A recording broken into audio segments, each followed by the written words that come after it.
The events of this story begin in the beautiful country of Achaea. This place is considered the birthplace of all wizards. Many years ago, in this country, there lived people with incredible mastery of magical powers. But one day, God deprived the inhabitants of Achaea of magic. The country became a piece for the invaders and quickly lost its power and influence in the political arena. The country has become weak without its powerful magic. The only hope for salvation was a marriage of convenience. Panting with excitement, a guy with blonde hair and amber eyes burst into the room. He couldn't believe his parents were doing this to his sister. This was Jenner Catathel, the second prince of the kingdom of Achaea. He was outraged that his parents could decide to marry so suddenly. There was confusion in his eyes. In response to his brother's indignation, the eldest heir, the first prince of the kingdom of Achaea, Dikvid Catathel, with composure and calmness, asked him to tone down. The younger brother still shouted with rage that this was complete absurdity and considered it madness to send his own sister to the bloody Rhodion Empire, straight into the hands of Kavanaugh. Jenner still could not calm down and began to tell her brother about what people were saying among themselves. It's like they're selling the princess to avoid war. The ruler of that state was very cruel. He could kill dozens of people for his bloody sport. The first princess of the kingdom of Achaea, Eusphir Catatel, was of unearthly beauty. She has long blonde hair, green eyes. Now her eyes, the color of leaves in a spring garden, showed acceptance of this situation. She quickly stopped her little brother's speech. Jenner looked at her with great hope that she would stay. And while the princess explained to him that it was her choice, she insisted on this to save her country. The princess asked her brother to be strong, take care of his father, and obey his elder brother, caring for the good of the state. The eldest heir thanked Eusphir, because she always defended the interests of the country. The girl realized that she was a princess. It was almost impossible to marry for love, and she had long ago accepted this fate. This marriage was supposed to save the kingdom from the threat of war and bloodshed from the empire, and our heroine believed that in this situation, she should have been happy about this outcome. The princess's head was already covered with a veil. Her silhouette seemed even smaller, and the dress emphasized all the beauty of the girl. She bowed her head before the altar. In her hands was a bouquet of delicate pink roses for marriage. The girl realized that she should be happy, but it didn't really work out for her. She slowly examined the silhouette of her betrothed. A sharp chin, broad shoulders. He looked majestic and courageous. The priest declared them husband and wife and ordered them to kiss the bride. There was sadness in the girl's eyes. The emperor gently drew his wife to him and ordered her to close her eyes and kissed her tenderly. The princess covered her lower lip with her hand, thinking about something. There was some kind of melancholy in the eyes. The emperor, with some excitement, asked if everything was fine with the girl. The girl had the realization that there was no turning back after sealing the marriage with a kiss. From now on, she was married. The emperor sat majestically on his horse, giving the order to line up and set off, raising his sword.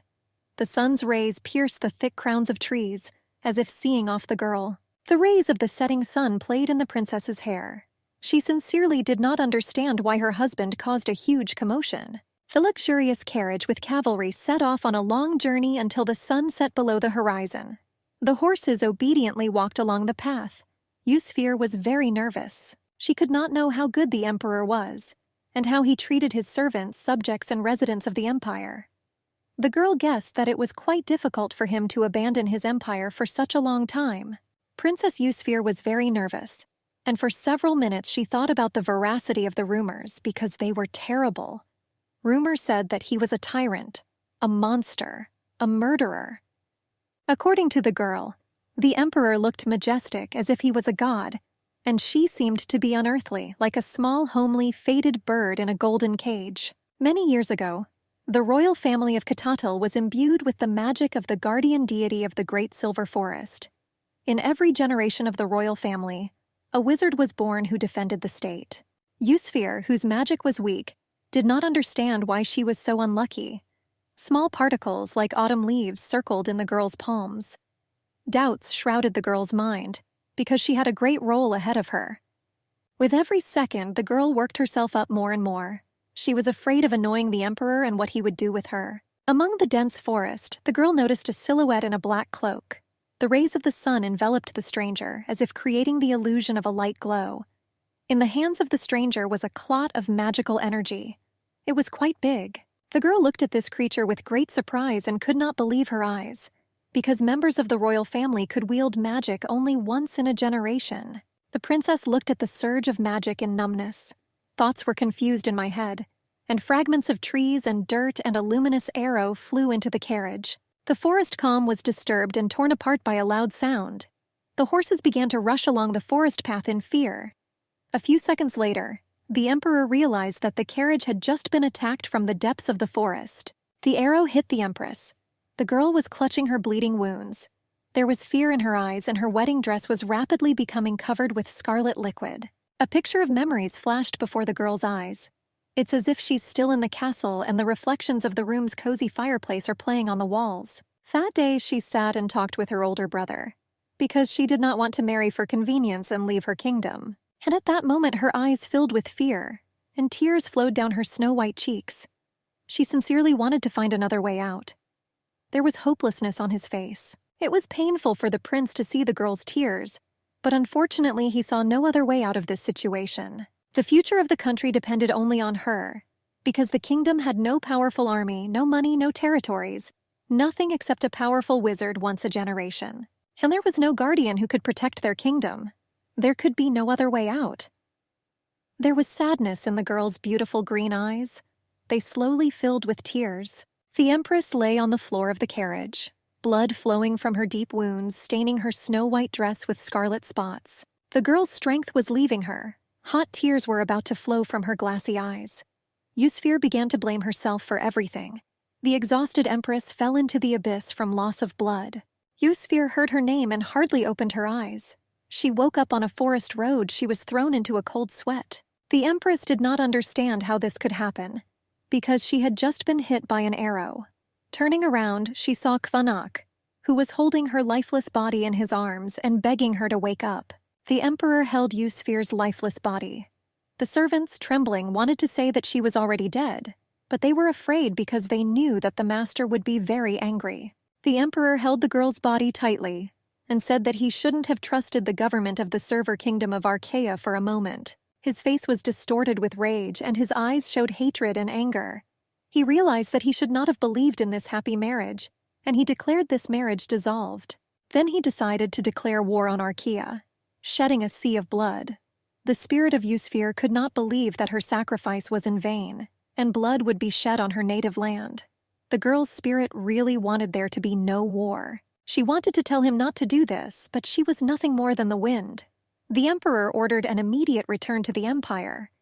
He threw Yusufir's body onto his horse and quickly rode away.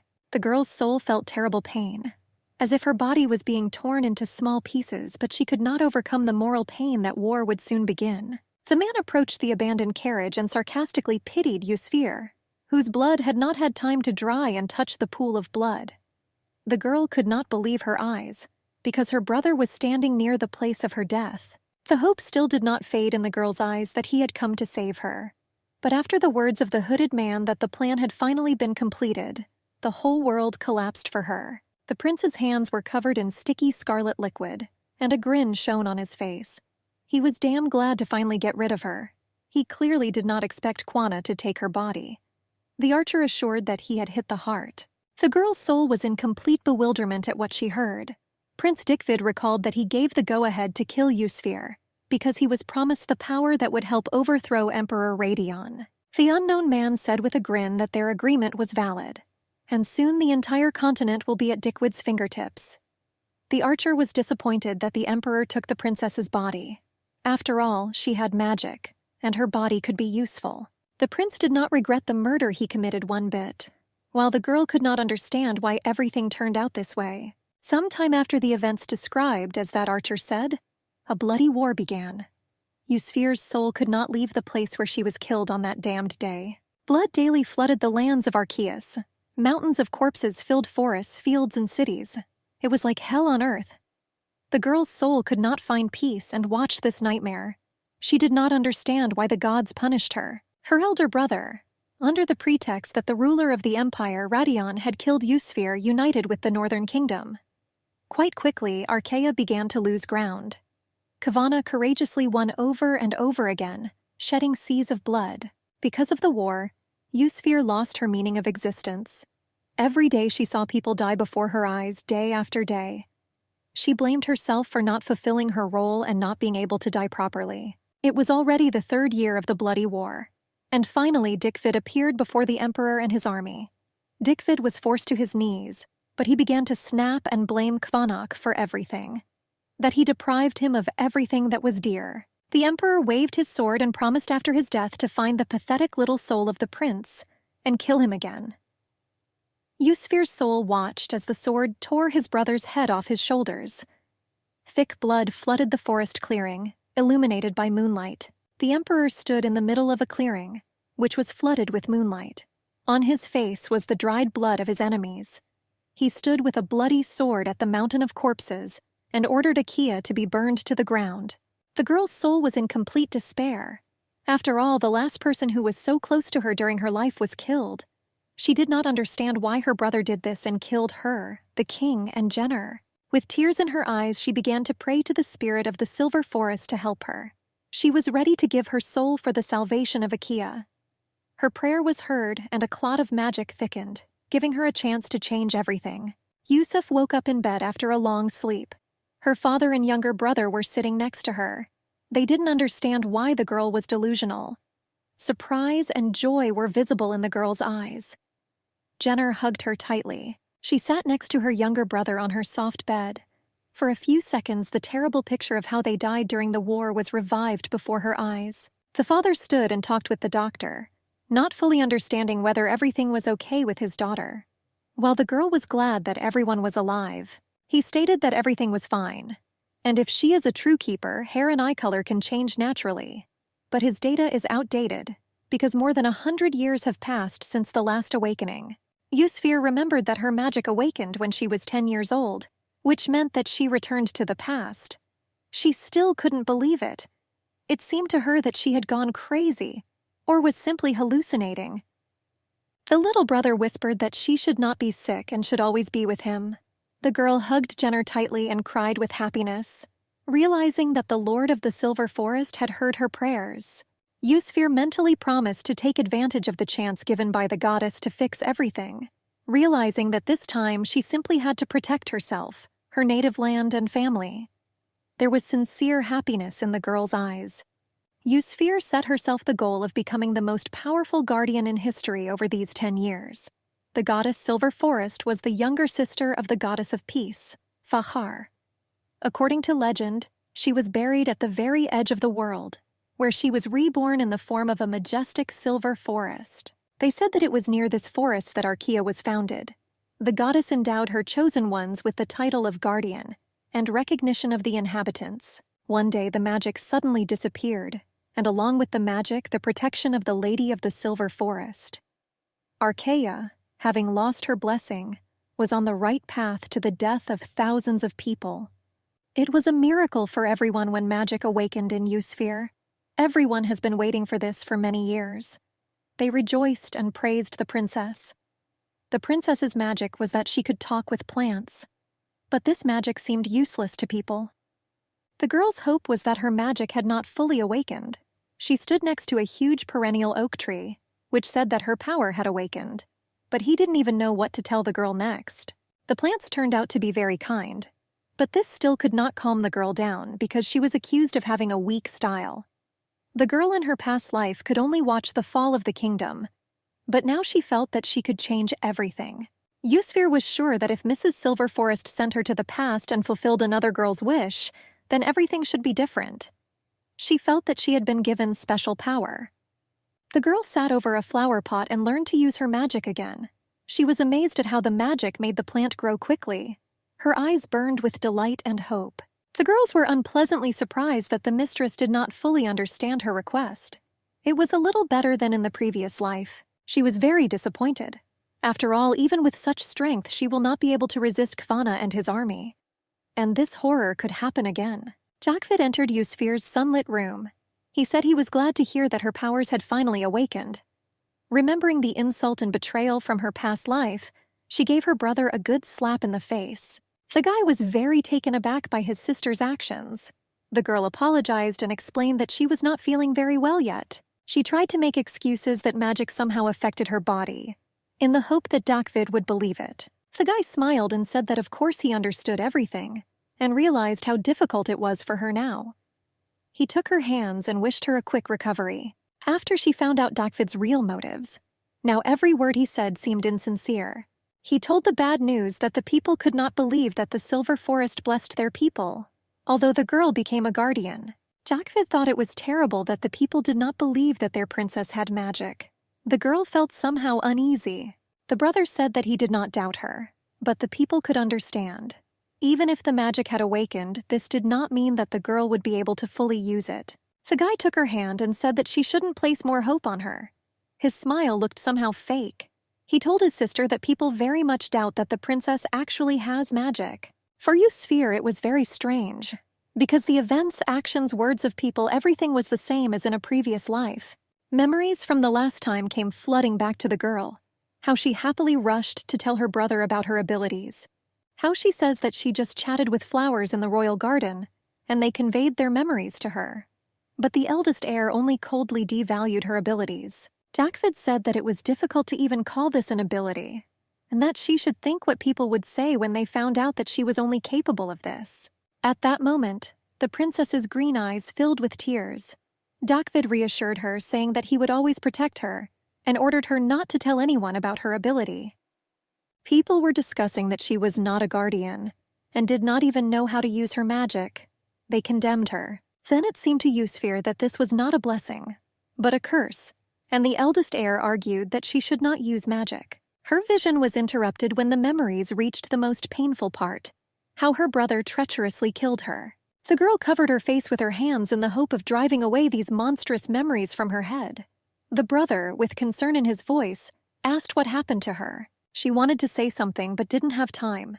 Then she heard a strange voice in her head that she knew what would happen next and what she could do about it. An inner voice doubted both her abilities and the good intentions of her mistress.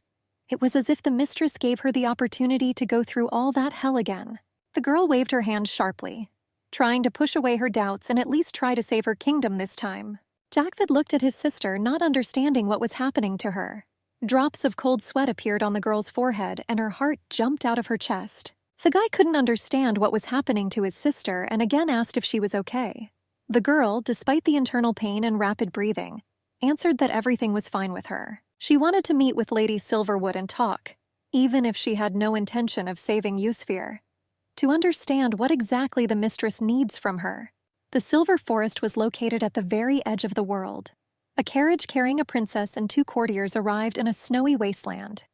Subjects trying to protect their faces from sharp gusts of wind with snow and ice crystals. They asked the girl to think carefully and come back. Yusfir made a decision for herself that until she knew her purpose, she could not return. It all started in the room where her sick father lay. He could not understand why the girl needed to go into the forest. Yusfir explained that her magic had awakened, and she considered this the right decision. Her father began to dissuade her. After all, according to tradition, only the king has the right to meet with his mistress.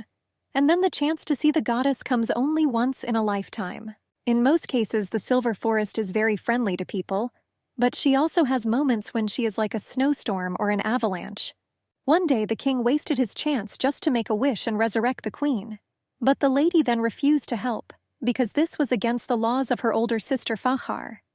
At that moment, the king was heartbroken over the loss of his beloved, and the cold breath of the Silver Forest took away the last of my strength. Her father dissuaded her from the trip because it was quite dangerous. Yusfir insisted on her position and promised to return immediately if something did not go according to plan. The princess sincerely hoped that the meeting with her mistress would help her understand what to do next. It was not in vain that the Silver Forest bestowed her blessing. Yusfir sincerely wanted to understand what she could do to preserve the happy future of her kingdom. The king looked thoughtfully at his daughter and suggested that the goddess could really accept Yusfir. He put his hand in his bosom and took out a pendant with a bright red stone and handed it to Yusfir. There was sincere surprise and delight in the girl's eyes. My father ordered me to take the pendant with me and explained that it was an artifact that gave warmth. He bought it for Yusfir's mother many years ago. The king hoped that he would help his daughter too. The girl stood in the middle of a snowy forest and was amazed at the power of the artifact. After all, thanks to him, the body temperature did not decrease, despite the severe frost. The girl squeezed him tightly in her hands and remembered her parents. She promised herself never to lose loved ones again. For the sake of her family, she was ready to change her destiny. After all, she had already lost everyone who was dear to her. A strong wind blew the princess's hair, but she didn't care. After all, now it was the only way out. The subjects did not understand what she was doing. The girl touched the ground. She knew that she still had powers from her previous life. She mentally spoke to the plants of this forest, begging for an answer. There was surprise and a little fear on the faces of her guards. She asked the plants to help her meet with Lady Silver Forest. The girl asked the lady to let her in. Small snowflakes fluttered in the blue sky. The girl was sure that the snowstorm was her sign for permission to enter. She ordered those accompanying her to wait for her in the same place. The further the girl walked, the colder it became. She tightly clutched the artifact in her hand and walked towards the mistress. Her skin felt like it was freezing. Eusphere heard the mistress calling her name and turned around, and she appeared before the girl's eyes in the form of a majestic perennial tree. The lady kindly asked the girl what brought her to her in this life. The girl realized that she was right and returned to the past. Eusphere asked for what purpose the lady brought her back to the past, and she asked for a little more strength to protect Akia. Silver Forest said that she had been watching her for a long time, but I still didn't fully understand the princess's motives. The lady reminded that she could fulfill only one wish by making Eusphere the queen of Akia. The girl stood in front of the mistress and said that she heard the voice of the Silver Forest and thought that the goddess wanted to entrust her with an important role. The lady ordered to return to the palace because Eusphere's still fragile body could freeze. The artifact could soon stop working. The girl stood with her arms wide open. After all, she didn't care about herself. Eusphere was ready to die. She believed that it was better to die than to watch a bloody war. The girl was on her knees, begging her lady to give her at least a little more strength to protect her people. She couldn't sit within the walls of the palace and just watch all this. Silver Forest explained that she had virtually no magic left to give to the guardians. The lady apologized because she felt partly guilty for how difficult her past life had been. Therefore, the goddess will share a piece of her power with the girl. Silver Forest said that she believes that Eusphere can change the future of Akia. Pieces of magic were approaching the princess's chest. Doubts of the past enveloped the girl, and for a few moments it seemed to her that she could not change anything. And she will suffer through this life and eventually die such a lousy death. Eusphere cast a shadow of doubt. She didn't care whether she died or not, because now she at least had a chance to change something significantly. Now in the girl's fragile hands there was quite strong magic. Strong shoots broke through the permafrost and soared into the skies. 10 years have passed since that trip to the mistress. 20-year-old Eusphere had the mercy of Fakhar. The border guards politely bowed to the girl, taking a break from their litter. The guy thanked the princess for strengthening the borders, because there were much fewer casualties. The girl, using magic, erected many thorny vines, wrapping the barricades of her kingdom. She was happy to help her subordinates. The girl improved her magic and learned to make strong shields and other weapons. This made life a little easier for the military. The border guard smiled and said that sometimes it seems to him that they went through the war together. For a few seconds, pain appeared in the girl's eyes. She remembered watching the Achaeans die and being unable to do anything. The princess smiled and said that he was very insightful. The shocked guy tried to understand what the princess meant. Eusphere has been reading a lot since her rebirth, sometimes staying up late into the night in the library. I often refuse the nanny's offer to go to bed. Thanks to her meeting with Mrs. Eusphere, she received extraordinary power, which allows her to grow plants in a few moments. Thanks to books, she realized that it was necessary to build impenetrable forests and tried to learn how to make arrows using magic. Despite the fatigue, Eusphere understood that she should not stop for a second. After all, Kavana was rapidly expanding the borders of his bloody empire. She understood that the emperor would soon reach Akia. She was sad to realize that no matter how much she strengthened the military and borders, she was not able to resist the Radion Akia Empire. The princess understood that Akia should not drown in blood again. She is even ready to marry him again. The courtier ran up to her in a cold sweat and told her the terrible news. It turned out that a letter had arrived from Quanak, where the emperor said that he would not touch the kingdom if they gave him the princess. After this news was reported, the eldest heir was furious, and the princess was thinking about the fact that in a past life they agreed without hesitation. A letter from the emperor arrived with the same text as last time.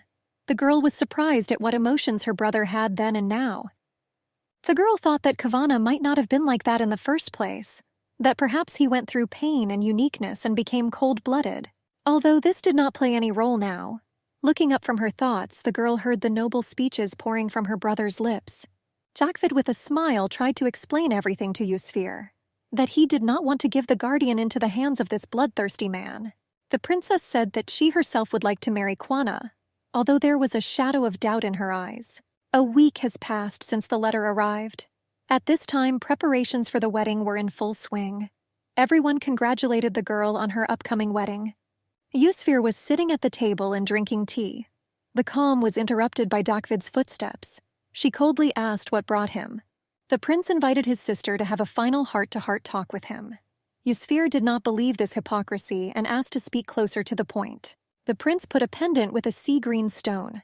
The girl didn't understand why she needed this necklace, but surprisingly, Yusfir answered that she should read more.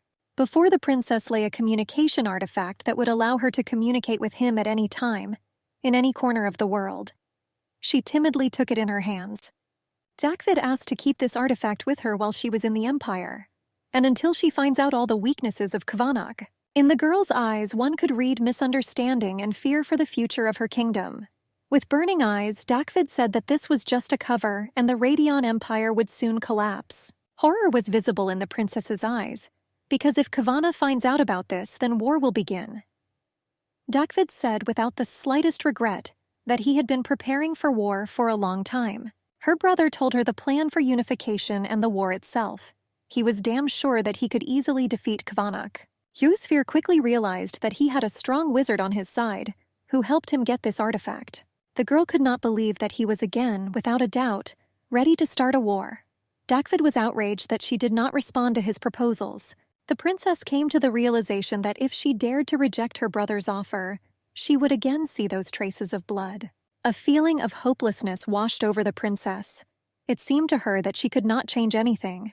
She couldn't believe that the entire path she had traveled was in vain, and the future could not be changed. David said that their marriage will not solve all problems. He handed the girl classified documents.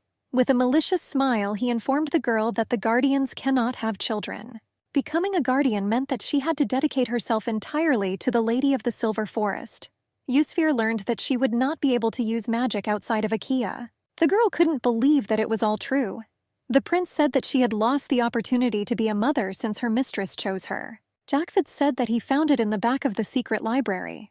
He sarcastically continued to insist that Kwana would be furious if she did not give birth to heirs. The prince continued to escalate the situation that when the emperor finds out about this, he will take revenge on Akia. At that same moment, the girl swung at the prince and asked him not to lie, to which he recalled that not a single textbook contained any mention of the children of the guardians. Yusfir's eyes showed fear and paranoia that she would not be able to prevent the war. At this time, the girl could not accept this fate. The man was washing himself off road dust, sweat, and blood.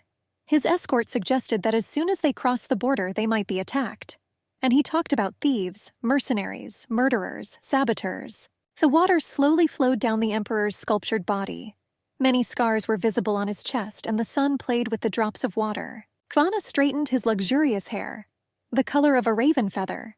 He said that he wanted to appear before the princess in a dignified manner. Events take us to Akia. The maid carefully covered Yusfir's fragile shoulders. It was cool outside and a strong gusty wind was blowing, so the girl could catch a cold. The girl's face was quite pale. There was doubt in her eyes. She understands that all this was in vain. After Dakvid left, the girl spent the whole night in the library. She realized that her brother's words were true. Not a single book mentioned the children of the guardians. Yusfir was sure until this moment that Kavana wanted an heir with magic, but only the mistress can bestow magic. The princess did not know what to do. After all, the emperor will need an heir. Drops of cold sweat appeared on her forehead. Lost in her dark thoughts, she did not even notice that the emperor had already arrived for the marriage. Yusfir watched as the emperor's horse walked slowly along the sidewalk. The order was given to open the palace gates. The princess sat in the castle, trying to come up with a plan to avoid the dissolution of her marriage. This would be unacceptable, because Yusfir wanted to save Akia at any cost. She reflected that she had almost been able to prevent her death at the hands of Dakwid. After all, now he believes that she can benefit him. No matter what, she will strive to show the Emperor that she is a good person. After all, her secret will be revealed sooner or later. The Emperor entered the room and addressed her. The girl stood up from her chair and greeted the Emperor with a bow. Kwana gently tucked her hair behind the girl's ear, which only caused misunderstanding in her. He noticed the bewilderment on the girl's face, and openly said that it seemed to him that she was not at all happy with their union. Yusfir began to awkwardly make excuses and say that she was incredibly happy about their union. But the Emperor quickly recognized the lie in her words. In response to the girl's attempts to justify herself, the Emperor asked not to call him Imperial Majesty. The princess did not understand why Kwana was against her calling him by his title. After all, he himself initially addressed her that way. In her past life, the girl did not pay attention to how Kwana treated her, and she realized that then she had not even seen him before the wedding. The Emperor suggested calling each other by name. He looked into her emerald-colored eyes, and he said her name.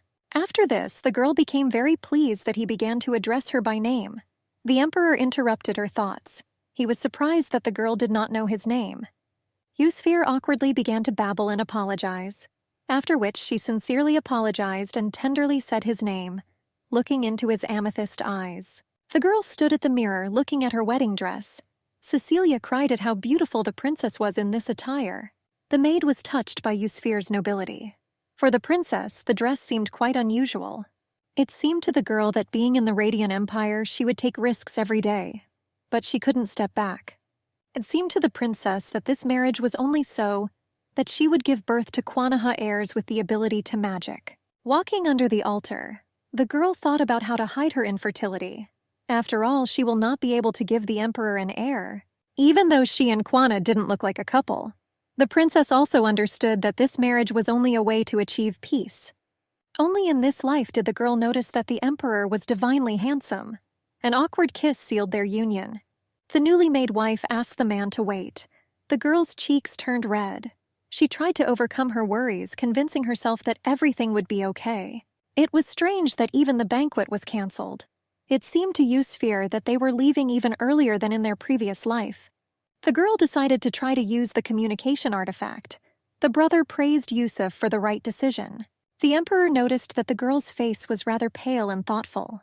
Kwana asked what was happening to her. There were still doubts and fear in the girl's soul. She was infertile and it would be revealed in a couple of years. Yusuf didn't know how to stop Dakwid's plans. These thoughts made the girl feel even worse. Noticing that Yusfir's face had become as pale as snow, the Emperor said that he would ride in a carriage with his wife. He apologized, because it was against the traditions of the people of the north. The Emperor was quite worried about the girl's condition. He got down on one knee and said that he would help Yusfir get into the carriage. Taking care of the Empress, Kwana suggested that she hurry up, because they had a long journey ahead of them. He joked that his subjects would be very surprised when they saw him on his knees. Yusuf was surprised, because this did not happen in her previous life. Kavana helped the weakened girl into the carriage, using his palm instead of a step. She noticed that she began to experience quite warm feelings for her husband. She didn't know if this was a positive sign. Again, she drove along the same forest road. The sun was breaking through the treetops, leaning closer to sunset. The Emperor noticed that the girl was worried about something, but in his style he began to conduct the dialogue coldly. He was wondering if Yusfir was thinking about escaping, or if something was just hurting her. The Empress explained that she did not intend to escape, because from now on and forever she is his legal wife. The girl casually mentioned that it was her duty. Kavana noticed that at the wedding the girl kissed him somehow wrong, and asked her whether the princess liked him. Or part of her duty is to kiss a person who is disgusting to her. It seemed to the girl that Kwana thought that she hated him. The Emperor asked what kind of person she considers him to be. Yusfira said that from what she heard about him, it seems to her that he is a hero, that she had heard a lot not only about his noble origins, but also about his great deeds. The Emperor noticed the quickly flashing fear in the girl's eyes, and she had thoughts that she was already dead within 5 minutes. The girl continued to try to explain everything to him. After all, it seemed to her that the Emperor had decided to dissolve the marriage. He asked her not to tell him memorized words, but to say exactly what she thought, not as the Princess of Achaea, but as Yusfir as a person. The girl jumped up and began to explain her position. The emperor asked the girl to sit down, because it was not safe to ride standing. Something greatly frightened the horse. The carriage jerked sharply and Yusfir was unable to maintain her balance. The girl was already grouped and ready to fall. The emperor, thanks to his lightning-fast abilities, quickly caught her and pressed her tightly to his chest. Kavana asked if the girl had hurt herself. There was excitement in his voice and Yusfir began to understand that he was not so bad after all. The subordinates explained that a tree fell on the road and because of this, the horse got scared. Yusfir felt the magic slowly leaving her since they left the borders of Achaea. She hoped so much that Dakvid was lying to her. The girl felt the pain she experienced in a past life when an arrow pierced her heart. Yusfir had a suspicion that her brother had done this and would soon kill her. Without magic, Yusfir felt helpless. The Empress had a feeling that the fall of this tree was staged. The Emperor called out to the girl and still did not let go of her embrace, gently stroking her hair. He asked her to breathe deeply and reassured her that everything was fine. Kwana promised that no one would harm her. They were already near the lighthouse when Kwana asked for forgiveness for his harshness and rudeness. He understood that Yusfir would not really like the idea of a spontaneous wedding, and he wanted her to be sincere. Therefore, he promised her, no matter what happened, not to dissolve the marriage and the peace treaty. With an awkward smile, the emperor asked if she was at least a little less afraid. At that moment, the girl realized what kind of feelings she was experiencing. Yusfir said that she read a lot about him, and that his exploits and achievements were not a lie. She really read a lot about Kavanak Radionsky, in order to learn as much as possible about him and know what to watch out for. The more she learned about him, how he freed the people from the tyranny of the former emperor. In her eyes, unlike his previous life, Kwana was really not a bad person for her. Yusfir thanked Kavanak for helping her. Seeing the surprise on the emperor's face, the girl reminded him that they had agreed to call each other by name. They arrived at the port. The girl looked out the window and saw the endless sea. She was incredibly happy that the future had changed. The girl realized that she could finally sort out her feelings and not worry about the start of the war. In the castle of Manhwa-Radionsky, the Duke was interested in where the emperor was now.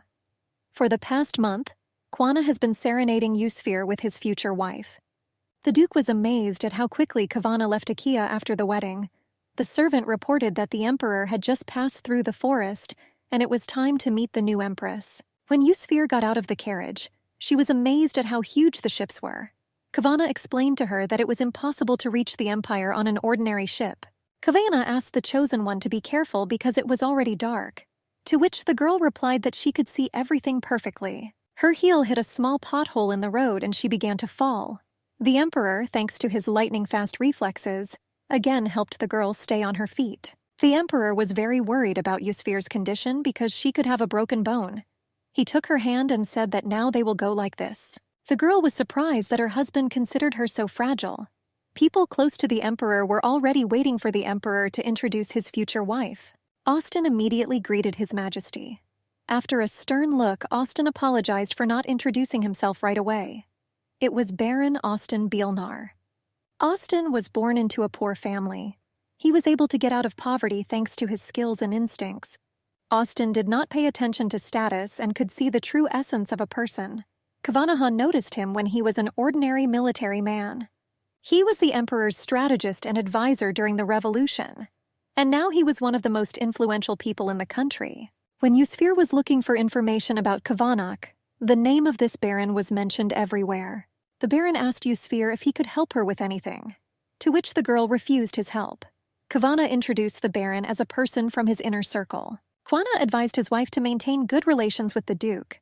The girl introduced herself as Yusfir Katatel, but quickly realizing that she got married today, she said that from now on, she is Radionskaya.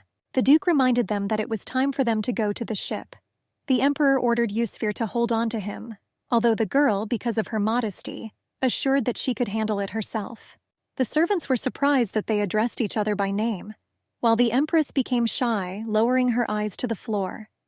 Kwana asked her what was the problem with this event. Austin reminded that this was not proper etiquette. The emperor reminded him that the Duke himself addressed him by name. The emperor calmly hinted to Austin that he should shut up. The Duke began to make excuses that he only did this at personal meetings. Kwana threatened Austin that he would fly into the water. This made Yusfir somehow feel uneasy. From the moment the girl tripped and slightly injured her leg, the emperor instantly turned his attention to her and was very caring. The girl, in order to stop the quarrel, said that she was dizzy. The emperor felt a little guilty that he was distracted by his communication with Austin. A moment later, the emperor was carrying the girl in his arms. Yusfir was embarrassed and asked to be lowered to the ground. Austin felt that the emperor should not have gone so far in front of his servants. Kavana brought the girl, tired from the road, to a bed in the middle of a huge, luxurious room, and he ordered not to hesitate to contact him if Yusfir needed anything else. The husband began asking how she was feeling and whether she had a fever. The girl's cheeks turned red from embarrassment. The empress noticed a luxurious dress on the bed and did not understand where it came from. He asked if she liked the outfit. Smiling, the empress noted that this was her favorite color. She had the feeling that her husband wanted to notice her magical powers with small sprouts on the hem of her dress. The girl was surprised, because it was the first time she had been given such a beautiful dress. She said that she would like to thank the person who gave her this wonderful gift. Kwana said that this gift was from him and it was just a house dress. The guy promised to return as soon as he dealt with urgent matters. He said not to wait for him and go to bed to rest, because it was already late. Yusfir, a little surprised, asked if he would really return to this room. The emperor reminded that they were now spouses. The girl felt a little awkward. From now on, she and Kwana will live in the same room as spouses, and here they will spend their first wedding night. Yusfir realized that sooner or later this would come, but she hoped that this would happen at least when they arrived in the empire. After passion on the wedding night, the girl didn't understand why he was in such a hurry. Yusfir was worried that Kvanak didn't like her at all. Our heroine understood that the sooner the wedding night passed, the sooner it would become clear that she was infertile. The man gently lifted her face and kissed the girl tenderly. As if sensing her excitement, he said that if they stay in the same room, this does not mean that there will be something between them. The emperor said that they were now spouses, and it would be somehow strange to live in different rooms. He promised that he would not lay a finger on the girl. Kwana noted that this was not the most suitable place for a wedding night, and he was not going to sleep with her until the girl wanted him. There was nobility in his words. The girl could not understand why, because she was sure that Kvanak only needed an heir with magic. The emperor was surprised that Yusfir was worried about this from the first day. He told her that they had nowhere to rush. The emperor asked the girl to at least pretend that she loved him. Kavana hoped that this fictitious marriage would one day develop into love. The ship set sail into the dark blue sea. Yusfir thought all night about why the emperor was so calm. The emperor convinced himself to leave the past in the past and never remember again. Austin burst into Kwana's chambers. He was not happy that he was only now learning that according to the treaty, they were supposed to help Achaea strengthen its borders. The emperor explained that they had taken the guardian from Achaea, and this was a rather strong blow to the defense of the borders. The duke began to snap at this because they could conquer Achaea in a few days. And why send experienced people there? For Kvanak, these were mere trifles compared to what he was ready to give for Yusfir. After all, this girl was not just a princess. The duke reacted quite sharply to this and only twirled his finger at his temple. The emperor asked him not to be cowardly. Moonlight was visible through the window. The girl felt terrible and quickly realized that it was due to the loss of magic. Yusfir realized that the emperor would understand that she had lost her power. She decided to ask the maid for some medicine. Even getting out of bed was not easy for her. The girl approached Kvanak and asked for medicine. Her husband quickly noticed her pale face. In response to his worries, the girl replied that she was just dizzy. But Kvanak insisted that a doctor should be called. She felt terribly nauseous, although she had not eaten anything for the last few days. The girl covered her mouth with her hand. When the emperor pressed her to him, the girl vomited right on his snow-white shirt. Kwana calmly looked at his shirt, and then at the empress and said that she definitely needed a doctor. The girl began to tremble, and everything swam before her eyes. She was afraid that now he would definitely end the marriage. After all, from the very beginning she looked very painful, and now this too. It seemed to Yusfir that she had completely ruined everything. Despite feeling terrible, she felt guilty and promised to take responsibility. The emperor, pretending that nothing had happened, simply took off his soiled clothes, exposing his torso. He asked Yusfir if everything was okay with her now. Kvanak convinced her that in this situation there was not the slightest fault of Yusfir. She was quite worried that she had ruined her husband's mood. The man assured his wife that it would be stupid to be angry with her because of seasickness. Yusfir did not understand what kind of seasickness we were talking about. The emperor convinced her this happens often. He apologized to her for not being attentive enough. The man suggested just forgetting about this incident. He quickly switched the topic to his youth and how he dealt with one infuriating guy near the battlefield. He pursued Kvanak because he wanted to join the revolution. That guy swore allegiance to him, but when he saw the headless corpse, he also vomited directly on Kvanak. The girl was surprised that this story was about that same Austin. The emperor added that back then the people in front of him had not even changed properly. Yusfir was shocked by the end of the story, because many years ago Austin said that Kavana was to blame for seeing that horror.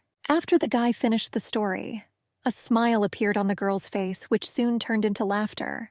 The emperor told this story so that she would not worry so much. Austin forgot this story long ago, and he wanted the girl to forget about it after a couple of swims.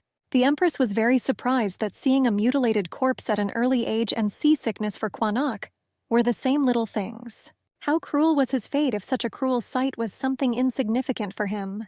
Yusfir really did not like to recognize the real Konovac Radionsky, instead of believing the rumors about his tyranny and cruelty. Our red-haired boy ran up to the emperor's cabin and knocked on the door. The ruler just said coldly that he had finally appeared. The emperor was angry that the doctor took so long to come. Yusfir tried to calm her husband down, explaining that the doctor could simply be sleeping at such a late hour. The doctor apologized, that we had to wait so long for him and that he was just collecting medicine, to which Kvanak ordered him to come in quickly. The doctor bowed to the empress and introduced himself. His name was Simon, and he was the chief physician of the imperial palace. Yusfir noticed that Simon was still a child. The girl introduced herself and thanked him for coming at such an early hour. Kwana was furious that he arrived late, and now he stood and did nothing.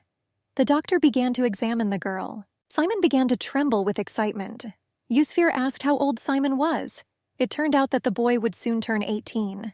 It was surprising to her that at such an early age he worked at the palace. The girl thought about the genius of the doctor. The emperor was not very pleased with Yusfir's praise, to which the girl explained that it was unlikely that there was an ignorant person at the palace. Kvanak told Yusfir that the boy had an outstanding memory, and not everyone knows human anatomy by heart. Therefore, the emperor decided that such a person would be useful to him, and took him to serve in the palace. The girl directly told the doctor that he was capable.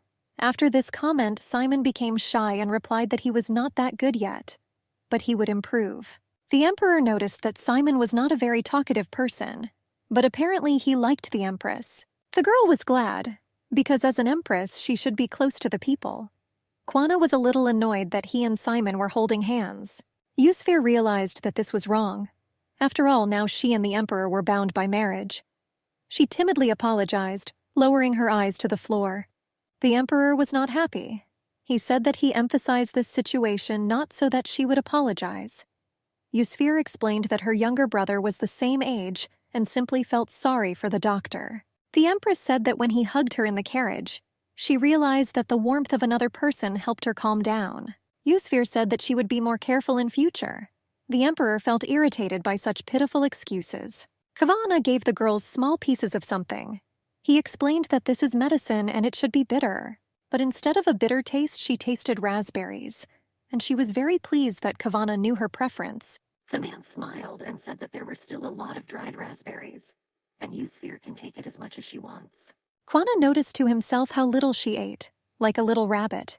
He asked his wife to go to bed because it was already quite late, and promised that it would soon become easier. The girl was worried that Kavana would not stay with her, but would go to work a little more. But he noticed that he could not leave her until she felt better, so he took the necessary documents with him. In the dim light of a candle, so as not to disturb the girl's sleep, the emperors sat and did their work. Yusfir was pleasantly surprised that he stayed nearby. She regretted that she had such a bad opinion in her previous life.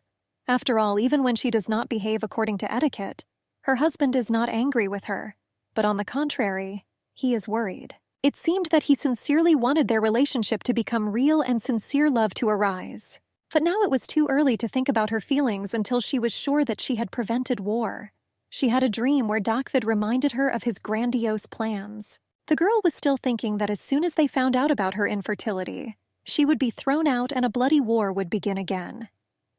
Memories from a past life reminded me more and more of themselves.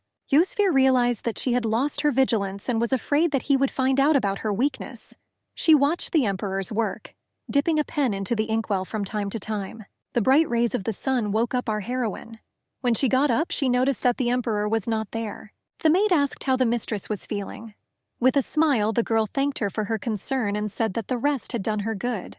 Feeling much better, Yusfir realized that she did not want to spend the entire time on the ship in a stuffy room. A light sea breeze immediately hit her face, blowing her blonde hair. The girl was amazed by the beauty of the endless sea, which gently turned into the blue of the heavenly blue. Two Imperials greeted the new ruler. There was some kind of wariness in their voice, although she noticed this yesterday when she talked with Austin. She understood why they treated this way. After all, to them, she was an unknown foreigner. Yusfir did not understand why the Emperor decided to introduce a sorceress into the family. After all, if he had married an aristocrat from his country, this would have strengthened his power much more. The girl understood that she had suddenly appeared as a princess from some small northern country, and their relationship was understandable. Simon ran towards her as fast as he could. After all, he had been looking for a girl for quite a long time. She emphasized that there was no need to worry so much and assured that she began to feel much better. The doctor said that there was a fairly strong wind, and the Empress could have caught a cold. Kwana was happy to find his wife. Raising the fragile body of his wife, the Emperor said that they would go back because the ship was shaking quite a lot due to the waves. Kwana was worried that the girl might fall and injure herself. Yusfir said embarrassedly that people were looking at them. The Emperor asked her if she was not very worried that he did not observe etiquette. The Empress said she was worried about his reputation. At that same moment, the Emperor remembered that he had forgotten to tell Yusfir something. Holding the girl close to him, the Emperor gently whispered in her ear that he was going to this to be able to do this. Kwanahu never liked it when people had to force themselves into the bounds of etiquette. Therefore, he carried out several reforms. The people who judged and looked down on are long gone. The rest respect their emperor and will not condemn him because of some etiquette. The man gently laid the fragile Yusfir on the bed, and he brought the girl several interesting books so that she would not be bored in the cabin. Yusfir thanked her husband. She was amazed that there were even books on the ship. While the emperor knew that the journey would be long, he took several interesting books from his library. The girl loved to read very much, but lately she didn't even have free minutes for her favorite activity. Yusfir was incredibly happy, because in Achaea even fragments of these books could be found with great difficulty. And now she held this book in good condition in her hands. The girl had heard that the Imperial Library was the largest on the entire continent. She noticed that Kwana also liked to read, and the more she learned about the Emperor, the more surprised she was. Yusfir was surprised that literature aroused his interest. After all, the guy literally grew up on the battlefield. Our heroine again remembered her past life, when books and loneliness were her only passion. Only by reading and experiencing the difficulties of other people could she, at least for a moment, forget about her loneliness and sadness.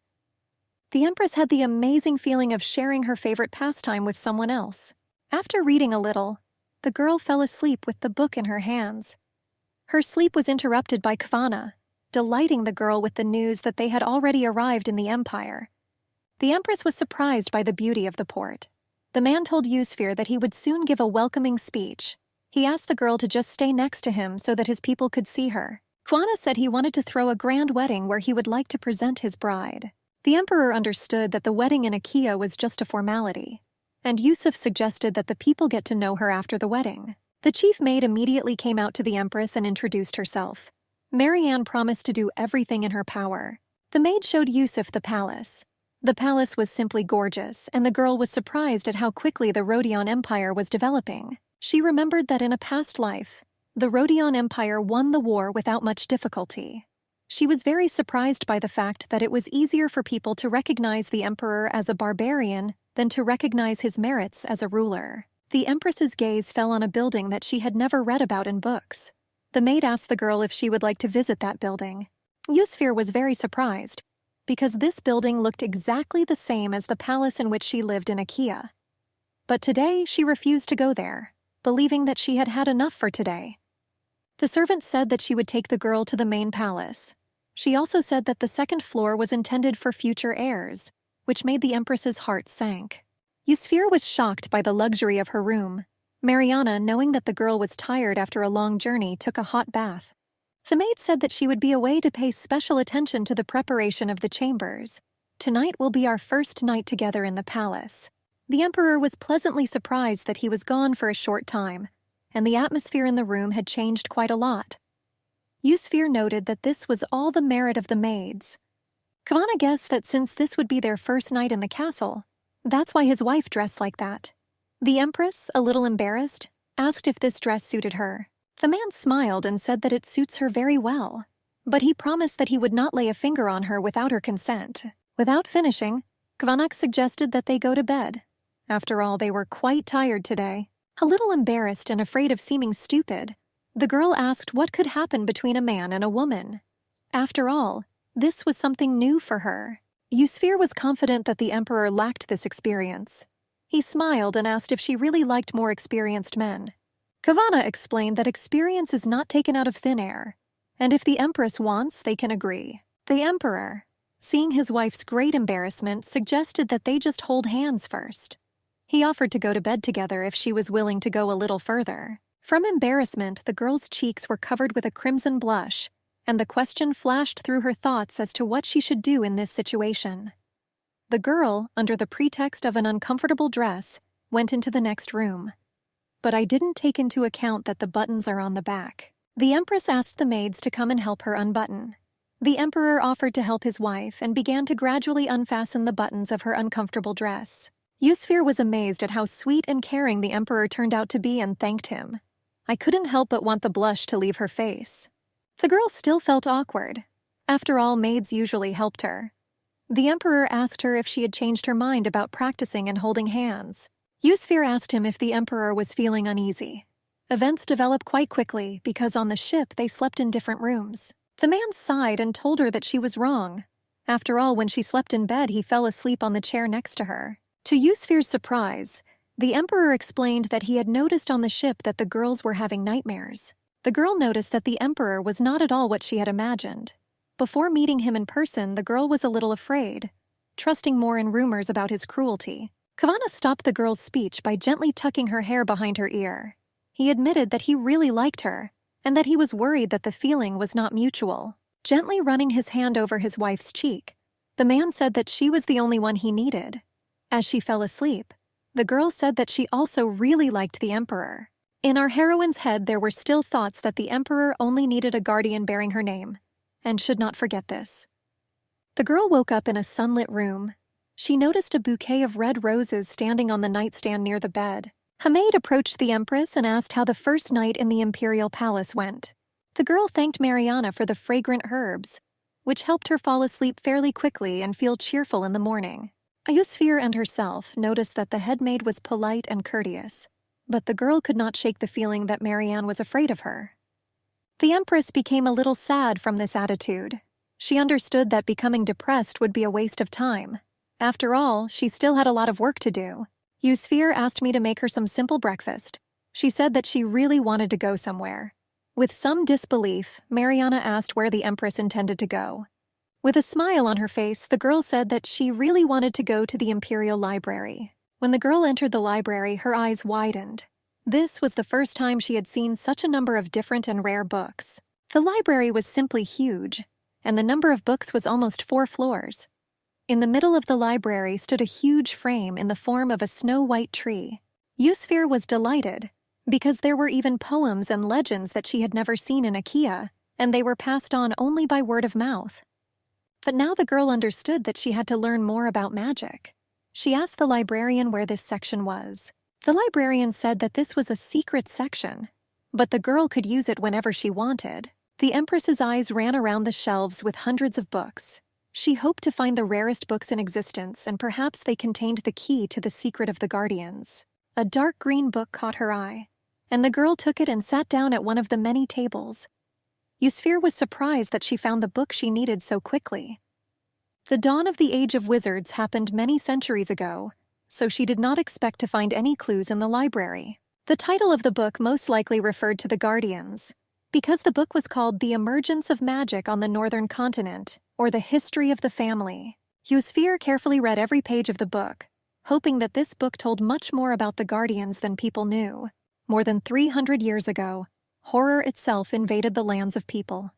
Then the human race and the serene bed of the Silver Forest, protected by God, were in danger. Then, hearing a desperate cry to help the goddess, a representative of the Catatel family came and vowed to protect her until the end of time. The goddess Fakar was happy and, in gratitude, endowed the Catatel family with a special gift. But the guardian's soul was tied to the Silver Forest, and the guardians would never be able to live like ordinary people. The Empress's eyes lit up when she learned that the Wood Elf's friend Janisa Catathel was one whose powers went beyond human capabilities, and her child was a blessing. The Forest Elves, even after hundreds of years, missed her greatly. The Empress asked herself the question of how she could have a child, and why this speaks of enormous power. After all, in their textbooks, that girl was an ordinary guardian who awakened more than 300 years ago. The girl thought that if she met the Forest Elves, she could learn much more about Janice. She heard someone calling her. Turning around, the girl saw Kvanak, who was surprised that she was still sitting in the library. The Emperor asked what made the girl skip meals. He jokingly asked if she liked to faint. They were already going down the steps.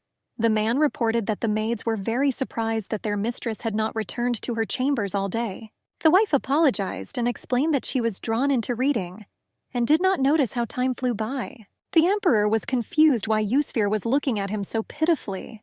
The moonlight reflected in her eyes. Kwana explained that he was not at all angry with the girl for her desire to spend more time in the library. He was worried, knowing Yusfir was in poor health and she did not care about it at all. The husband was amazed at the girl's love of reading.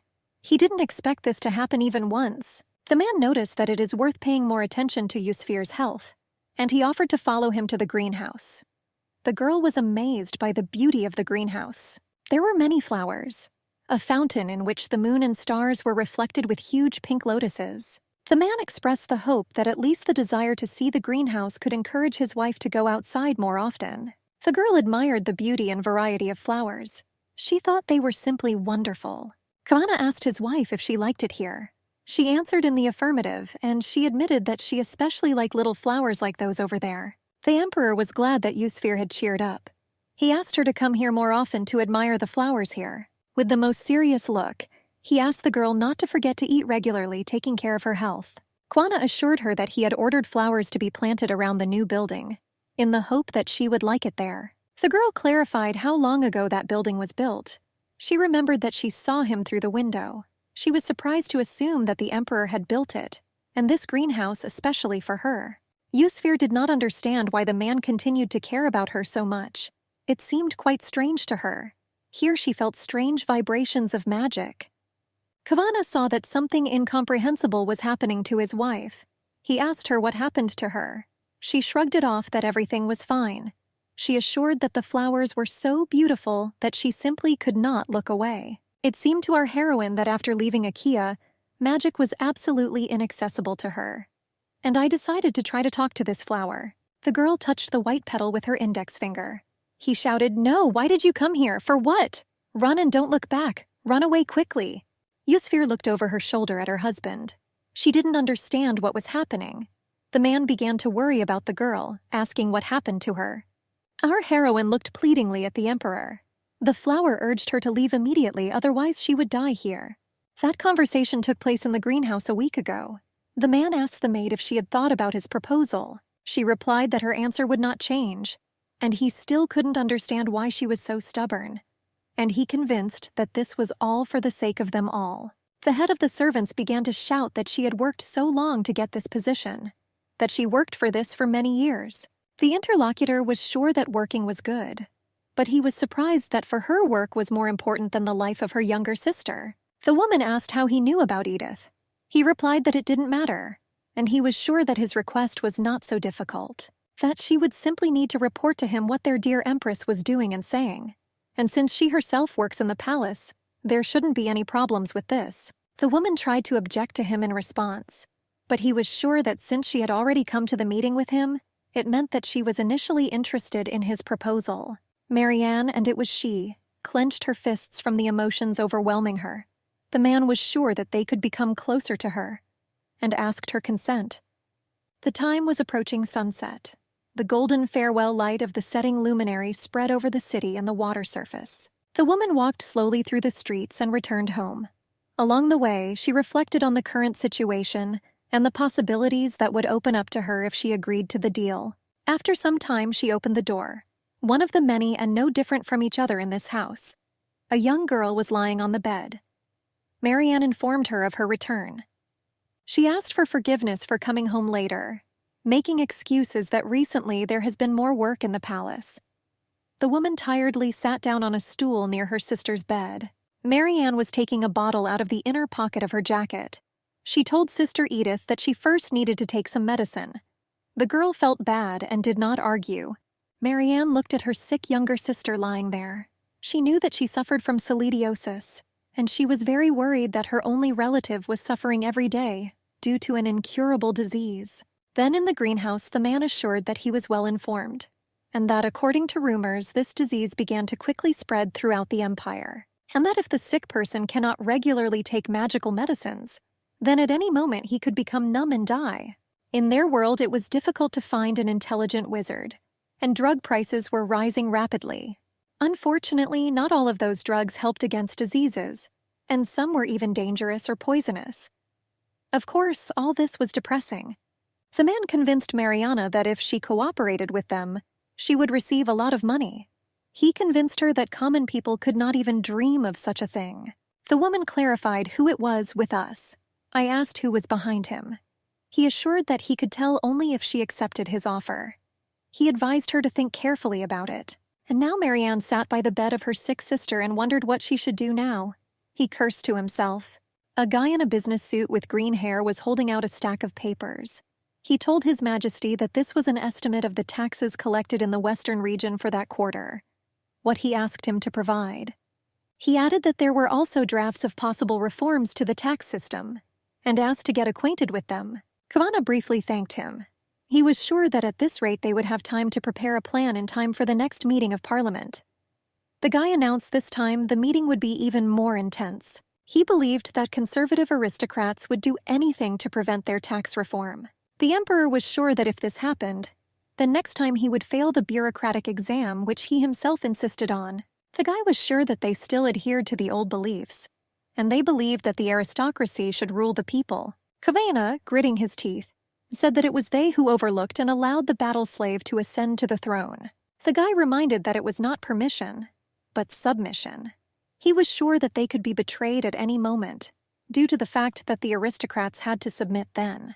The emperor, getting up from his chair, said that he considered them old foxes, and he wondered whether he should deal with them the same way as with the previous ruler. The guy was sure that he wouldn't do that. After all, he believed that the gentleman's soul was full of mercy. Kavana stood at the window.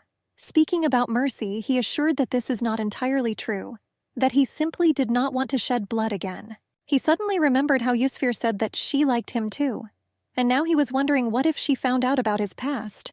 Will she still say that she likes him and call him a hero? The girl was sitting down on the garden path in the greenhouse. The maid was surprised that the lady was still in the garden. Marianne said she listened to her call. She confirmed that he was faithful. Yusfir stood up from the flowers. She told the head maid that she wanted to ask her something. She became wary and pulled herself together. Yusfir smiled. Mariana came closer and said that she heard the lady calling her. The empress invited her to take a walk. After all, I thought that just standing would be too tiring. The girl was glad that it was warm today. She said that this greenhouse was so beautiful that it simply took her breath away when she first came here. The empress was delighted with the flowers. She admitted that she had never seen anything like this in her homeland. Then when her husband saw Yusfir's confusion, she convinced him that everything was fine with her, and she continued the conversation with the flower, clarifying what he meant. The plant reported that a woman from her circle, her personal maid, continued to meet strange people here. The flower reported that those people said that they wanted to harm the empress. The girl guessed that they were talking about Mariana. Yusfir asked the plant for permission to look at his memories and what the maid said then. The flower agreed. assuring that they were completely on her side. And so our heroine found out that someone was persuading her personal servant to cooperate. She doubts and refuses, but they convince her by promising a generous monetary reward for the treatment of her sister. The girl was brought out of the trance of communicating with the plant by Mariana's voice. She called the Empress. Yusfir asked her for forgiveness, assuring that she was just staring at the flower bed. She asked the maid if she liked the flowers. She replied that she considered them beautiful creatures. The Empress was surprised at this. Marianne remembered how the teenager rejoiced at a small flowered red rose, decorating her hair with it. She said that something so beautiful could be lost so easily. She admitted that it scared her. The young woman admitted that her younger sister loved flowers much more than she did. Yusfir was surprised that the maid had a sister. She said that she was 10 years younger than her. Mariana said that their parents died early, and the responsibility for raising the girl fell on her shoulders. The maid said that she and her sister had been living outside the castle since she became a maid. Yusfir was sure that it was not easy for her. Marianne wanted her sister to also become a maid and work with her in the palace, but her health did not allow her.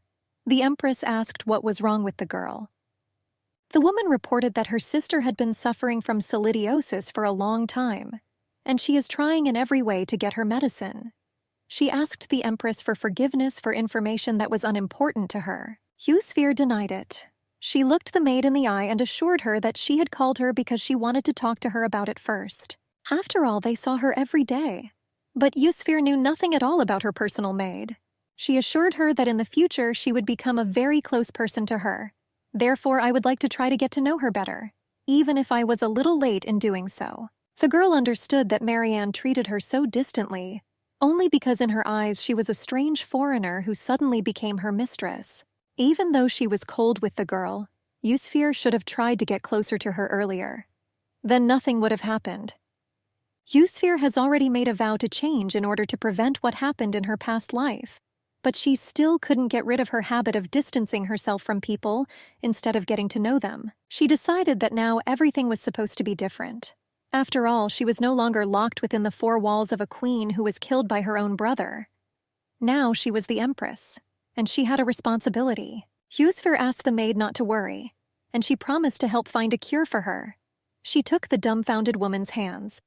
Mariana asked why she needed this. The girl was surprised what a stupid question it was. After all, the maid was her person. With this statement, she dumbfounded the woman even more. Kwana was surprised. He couldn't understand how Yusfir got to this part of the castle so far to find him. The blonde remembered that her husband himself had come a long way last time to find her. She asked if she had interfered with his business. The guy with green hair stammered something to say that they had business here. But Kavana quickly shut him up, shoving papers at him, assuring him that she had not disturbed them at all. The man told her that they had just finished. Yusfir was glad that she came on time. She invited His Majesty to share a meal with her. He happily agreed. After some time, various delicious and fresh dishes were served on the living room table. There was baked chicken, vegetables, salads, sweets. The table was decorated with vases of flowers and candles in candelabra. Yusfir cut with a knife on her plate while talking with her husband. She said she was sure he was surprised by her sudden proposal. And she admitted that she was ready to hear his refusal. Her husband took a sip from his glass. He said there was no need to doubt it. After all, she had chosen the time for the meal so well. Kavana said that he was glad that his wife personally invited him. The girl did not understand why her face suddenly turned red. She said the chef worked hard, but I was sure that he had to try even harder today because today they had lunch together. Kwana was surprised. He thought that everything was as usual, but the girl did not agree with him. But she immediately closed her mouth, almost blurting out that she was eating in the library. The emperor asked his wife if she was sure that everything was fine with her. He was concerned about his wife's health. Kwana ter obi. He told his wife that they were lucky to meet, but he was worried that something could happen to her, and he won't be able to immediately find out about it until she tells him about it herself. But Yusfir at that time was immersed in her thoughts. Secrets of the Silver Forest, scalidiosis. Her husband told her that from now on they would have dinner together. The girl was surprised by his decision, because he was such a busy man. He replied that he would not want his wife to lose consciousness, but to start eating normally. Kwana handed his wife a piece of pie with red jelly. I advised her to try it, remembering that she loved raspberries. The emperor asked Yusfir what happened. After all, if she herself says that she understands the degree to which he is busy, and yet she asked me to give her some time. The man paused expectantly. He believed that the girl wanted to tell him something important. Yusfir began to tell him that her maid was in trouble. She asked whether her husband knew Mariana. He assured that he himself invited her to the palace. He knew that this girl had undergone an internship for a long time at a specialized educational institution for servants, and that thanks to her outstanding skills and good manners, Marianne received the position of chief maid at court. Kwana said that the maid regularly left the castle, and he knew there was a reason for that, but he didn't even think that everything was so serious. The emperor believed that because of this whole situation with her sister's incurable illness, Marianne would not be able to concentrate on work at all. Yusfir asked if they could transport the maid's sister to them. She believed that it would be better for everyone if Marianne could take care of the girl and not leave her for a long time. Kwana asked if he could place a seriously ill sick girl in the imperial hospital. The man said that it just so happened that Simon was planning to start studying silidiosis in the near future, together with the best doctors of the empire. He assured that there would be the latest high-quality equipment, and Marianne would not have to worry, because the hospital was not far from the palace. Yusfir was glad to have this opportunity. Kwana smiled. He said that as soon as his empress wished for something, the empire would do everything for her to please her. Yusfir was surprised. She thanked her husband, and she said that she was afraid to imagine what would happen to Marianne without him. The man said that he only followed her advice. He gently touched his wife's finger with his finger, and he said that she should thank herself. The girl sighed.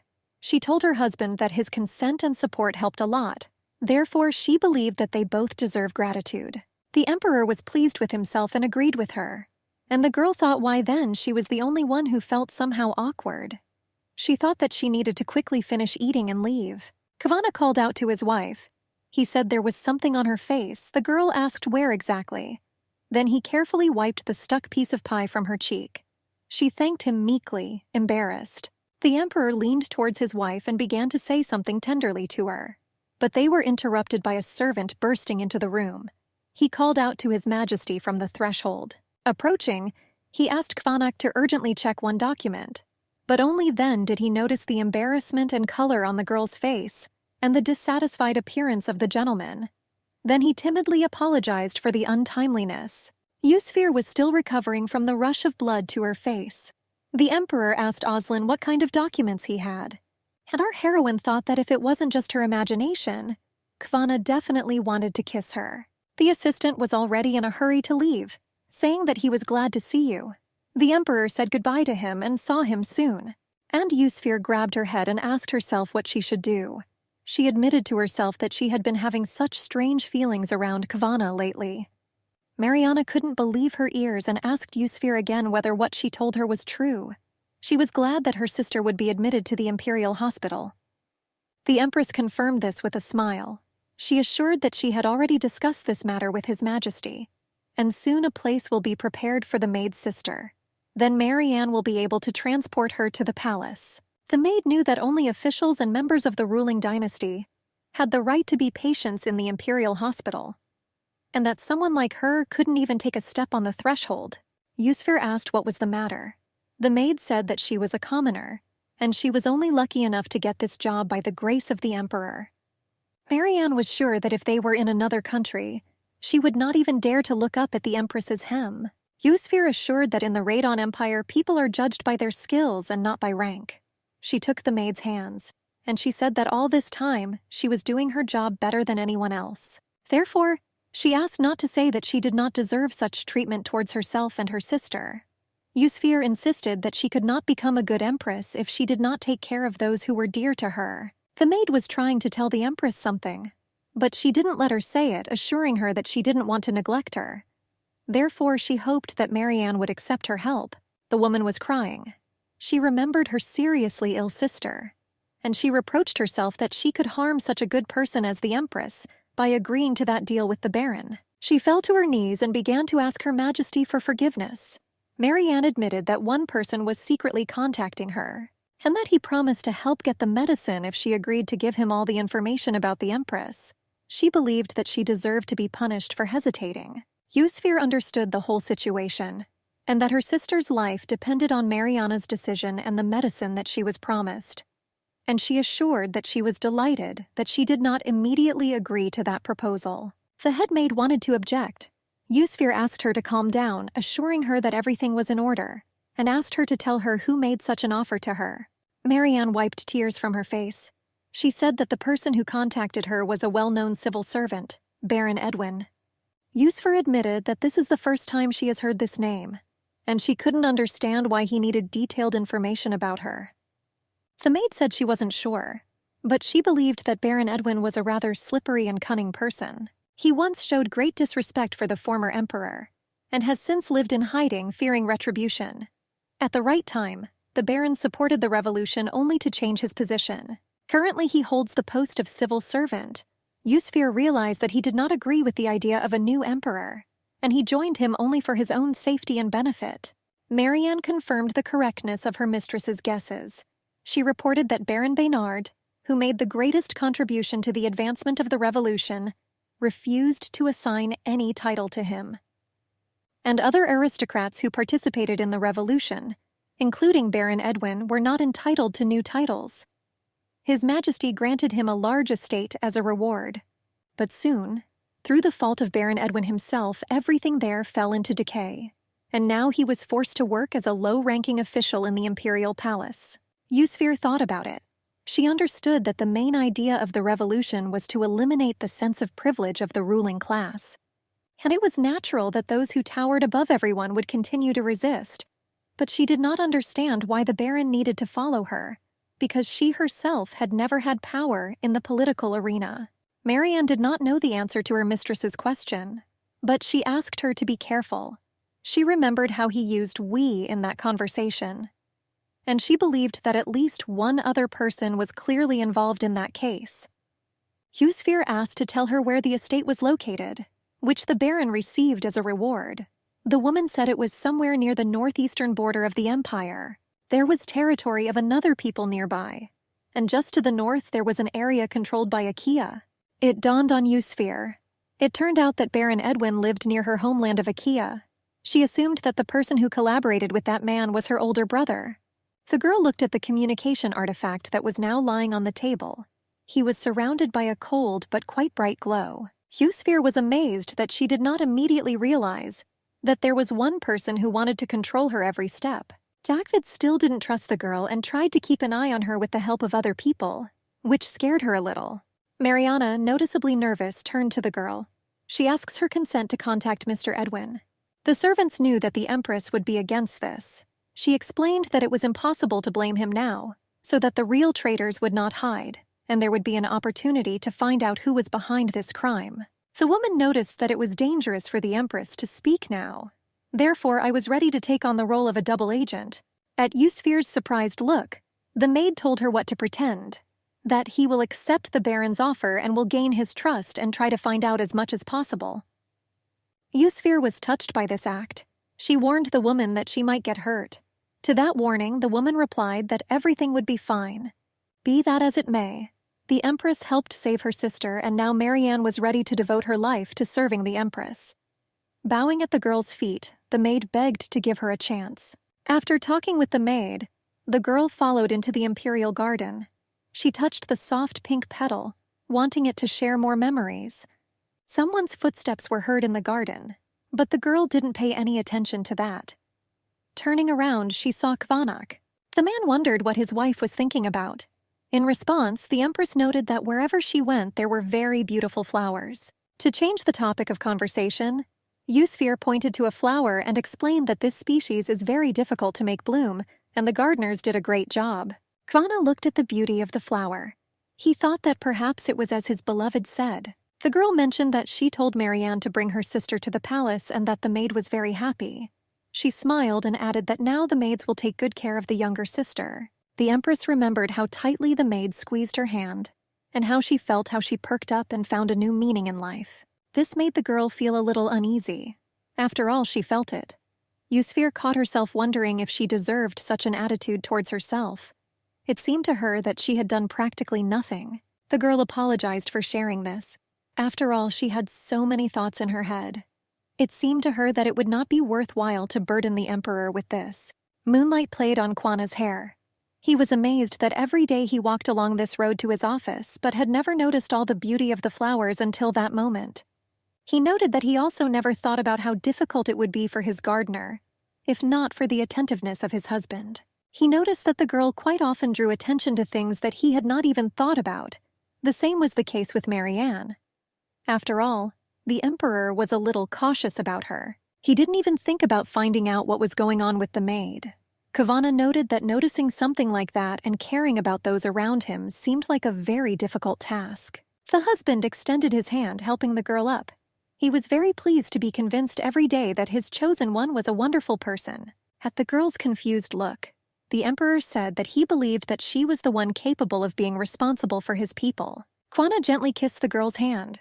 Drops of water from the fountain seemed to merge with the light evening coolness. The flowers were silent witnesses to this wonderful moment. Every time the emperor complimented the girl, she felt a little awkward. She remembered what secret she was hiding from him, the secret of the keeper and the agreement with her brother. It seemed to Yusfir that she would never be able to become a real empress while she was silent about all this, but even so, she wanted to at least try. The girl opened a small box illuminated by magical light. She picked up the communications artifact and heard her brother's voice. Her heart sank for a few moments. She told her brother that she was glad to hear from him. Dakvid was surprised that there was no news from her. He was surprised that Yusfir was still trying to please the emperor. The girl asked her to forgive her for making him worry about her. Her brother asked how she lived in the empire. The blonde said that everything was not as bad as she first expected. And I thought to myself that even if Marianne became her double agent, this did not mean that she alone had to collect information. Yusfir believed that it was worth checking whether it was her brother who assigned that man, Baron Edwan, to her.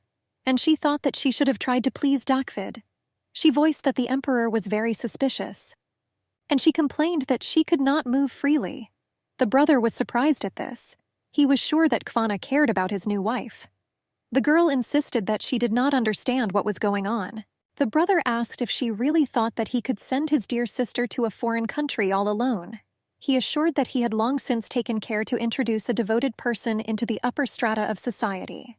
Yusfir realized that everything was as she expected, realizing that behind Baron Edwan most likely stood her brother. She said out loud that her current situation was very encouraging. The girl asked who her brother's trusted man was. She assured that if she knew who was on her side, it would be easier to act.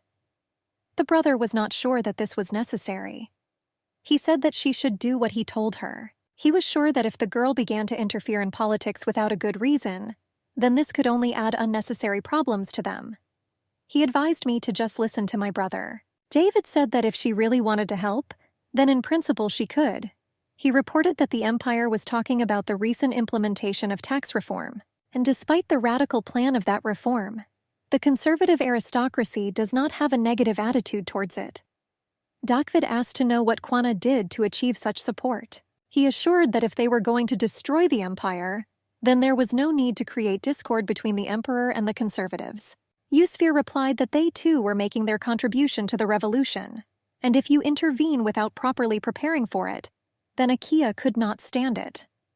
Dakvid assured his sister that she was in too much of a hurry, to which she answered her brother that she was just worried about their native Akia. He said that if the sister was so worried, then instead of making empty guesses, it would be better to let her look for Kvanak's weaknesses. The guy assured that he would not like to force her to whisper the thoughts they needed to the emperor in bed. The girl was shocked by this assumption and her brother's thoughts. Dakvid expressed the hope that her heart still ached for the fate of their native country. He asked his dear sister to contact him more often. When the connection ended, Dakvid was furious. He started cursing like hell. He was angry with his sister for pretending to know something, and he didn't believe that Yusfir was actually worried about Akia. He thought that she simply did not want to lose everyone's love, that my sister considered herself a heroine. But in reality, all she could do was feel sorry for herself. That's why she agreed to that humiliating marriage of convenience. He shouted that if Yusfir really cares about their country, then she must fight to the end. Dakvid thought that everyone was only thinking about how to destroy his native Akia. He became cowardly with rage. He told himself that his sister knew nothing about the lengths he went to protect the country. The guy sat at the table with his fists clenched tightly. After all, when he began to rule instead of their stupid father, he fell ill due to the death of his wife and did not care about the fate of Akia. Dakvid was only 14 years old, and none of his subjects were sincerely devoted to him, the young crown prince behind whose back the sick king was hiding. He remembered how Yusfir called him brother in a thin voice, how there were tears in her eyes and she said that she really missed her mother. Then his family and his country demanded help. He understood that he would devote his whole life to this, to save and protect them. He had to go through blood and betrayal, through pain and loss. Dakvid remembered the admiring, hopeful voices of the adults. They said that the princess had awakened, that she became their guardian. They were surprised that the table had already passed for centuries, and they considered this direct evidence that the Silver Forest was still on the side of Akia. The guy heard all this through the slightly open door. The men were surprised that Yusfir became the guardian, and not Crown Prince Dakvid. And if you thought about it, it turned out that heaven itself decided that a princess should ascend the throne.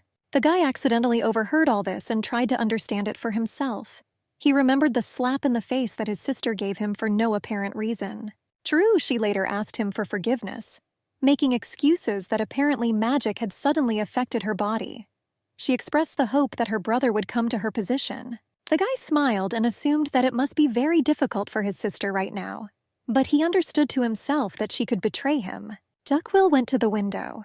He told Yusfir that the fact that she was a guardian in the end had no effect on the development of Akia, and all her achievements, all her magic went only to isolate their country from the outside world.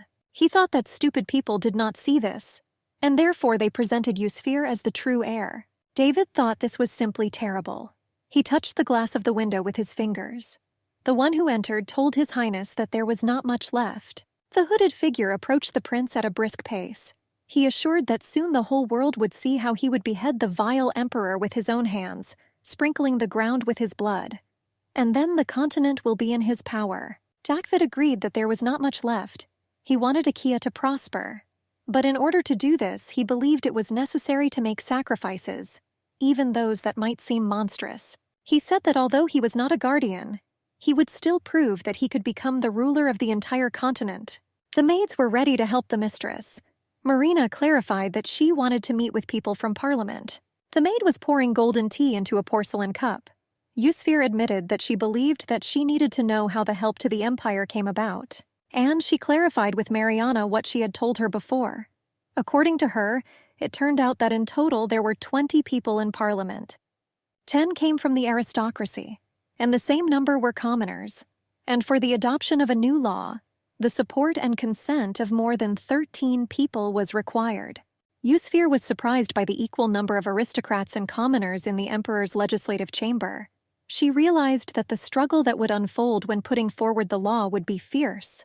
She understood that members of Parliament definitely had to be those who understood the current political situation better than others. From yesterday's conversation, Yusfir realized that her brother Dakvid already knew about the proposed tax reform. He didn't think that Baron Edwin, a low-ranking official, could have received information about that. After all, the reform has not even come into force yet. Yusfir was sure that one of the high-ranking aristocrats served her brother. He whispered all the news of the empire into his ear. The Empress told Marianne that she would like to meet some of the aristocrats, but I thought that it would look too politicized. The maid said what she heard, that ladies from those aristocratic families that were part of Parliament often socialized at tea parties, and she suggested to Her Highness that she arrange something similar and invite those ladies. Then everyone would take it for an ordinary social event, and then Yusfir would be able to find out the information she wanted. The Empress thanked the maid for the hint. She said it could be a great move. Marianne with a bow assured the lady that she would prepare everything in a few days. The woman was asking where to make an appointment. Yusfir began to think. After all, since it was a tea party, something beautiful and luxurious was needed. A few days later, the maid greeted the guests. She said that the Empress was already waiting for them and took them to her mistress. Bowing, she asked to follow her. The ladies sighed enthusiastically, looking at their surroundings. They admitted that it was the first time they had seen such a magnificent garden. The blonde said that this marriage was political, and she was a simple princess from a small country. She said that there were a lot of rumors about it. Another said that it was unexpected that the emperor made so much effort to please his wife, and now she was burning with a desire to find out what kind of person she was. The empress herself was already in a hurry to meet them. She looked simply luxurious. As she approached, she smiled and briefly but politely said hello. She said that she had never seen the lady before. The ladies each began to express their delight in their own way. They said that this place was incredibly beautiful, and they were surprised that all this was given to her by their emperor. The invitees sat down at the table. Representatives of the most noble families gathered here. But the leader among them, of course, was Her Majesty. One of the particularly confident people spoke. What do we know now about how the emperor monitors everything here? She thought that they could all be calm about the fate of their country. It was the Duchess of Highley. The Highley family was from a great family whose daughters became queens for several generations during the Fernand dynasty. And there were rumors that they were the first to support Kvanok. Yusfir was sure that all the ladies gathered here were experienced politicians who survived a wave of riots, but did not lose their influence. The girl believed that what kind of empress they would see her as could have an impact on her political activities. Yusfir admitted to herself that something was bothering her. Marianne had previously told her that the girl with the long green hair was Austin's sister, the wife of the Marquis of Brooks. Her name was Marquise Rivera Brooks. And it was not surprising to our heroine that it seemed to her as if she saw herself from the past. The Empress asked her if she was the wife of the Marquis of Brooks. Yusfir said that she knew that her guest had a love for tea, and she asked if she liked their tea. Ravenna raised her slanted eyes to the Empress in surprise. It was as if she had woken up from a dream, and a little confused she answered yes. She assured that it was the first time she had seen such tea leaves, and she honestly admitted that her family also grows tea. The lady sitting next to me couldn't help but exclaim, and she reminded her that she had spoken with the Empress herself. Duchess Haley asked Her Majesty for forgiveness for the girl, slowly sipping her tea. She assured that she was so taciturn that sometimes she showed her clumsy side. Marquise Brooks became sad and blushed all over, looking down again. The ladies began to talk to each other, discussing Ravenna's recent phrase about growing tea. After all, everyone knew that on the Brooks family property it was so cold that only frost-resistant trees could grow there. The ladies also noticed that the Empress herself is from the northern region. Duchess Haley said, shaking her head, that it was cold in the northern part of the empire, and that the crops there hardly grew properly, and it was hard for many people, like the Brooks family. The lady asked the Empress to tell her about her homeland, and how much was it different from the north of their country. Yusfir felt like she was taking an exam. The smoke coming out was deliberately tormenting Rinvera.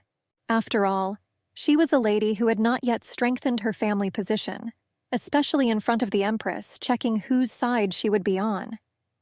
But perhaps among them there was someone who collaborated with her brother Dequid, and our heroine was well aware of what she had to do to implement her future plans. But I didn't know if it would be right. She doubted whether her thoughts were correct. Yusfir thought, what if she could use magic? But there was no use thinking about it now. Then near the fountain, when her husband tenderly kissed her hand, the girl decided that she needed to try. Yusfir replied that, as was said, in the north there were cold and harsh weather conditions all year round. The ladies were surprised by what they heard. The Empress continued, "What if you thought about it? People live in the north and south, and I asked if there was a difference." Yusfir said, addressing Duchess Haley, that she was really glad that the secular ladies of the empire were sincerely interested in the north and knew how everything really was there. And what if they spent so much time on how things were going for other families? Then she believed that they managed their lands properly. Rinvera was surprised and looked up again. Duchess Haley was also a little surprised, and he hesitated. She asked what the Empress was talking about and what exactly she meant. When asked by Duchess Haley, Yusfir explained that this is exactly what she meant. The Empress said that she knew about particularly harsh winters until recently, and that she was simply interested in how they were doing. One of the girls said that, unlike in the north of the empire, the weather this season was favorable because they were blessed by the goddess herself. Yusfir insisted that she knew how there was little rain last fall, and that there was a food shortage throughout the entire empire because of this. Yusfir knew from the records that the palace sends grain to people in especially difficult times. The Duchess lowered her eyes and remained silent.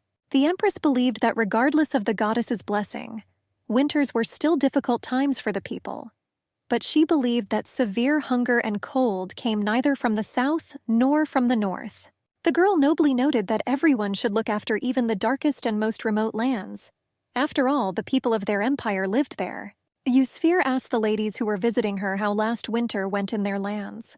The ladies silently looked at each other, not deciding who would speak first. The Empress was surprised why her question seemed rather difficult. After all, the girl wanted to clarify how they coped with hardships.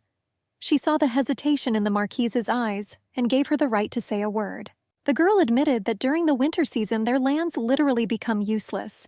Therefore, every time they try to put aside the grain that the emperor sends, so as not to starve during the winter frosts, and the preparation of firewood for the winter for the imperial palace was always entrusted to farmers. After all, they could not work in winter, and for this they were paid daily. And with this money, they can buy food for themselves separately. Yusfir asked Rinvera if she believed that everything was being done for the people. The Empress continued her questions. After all, Brooks's estate was in the north, but if she had to choose, she would come to them for a while.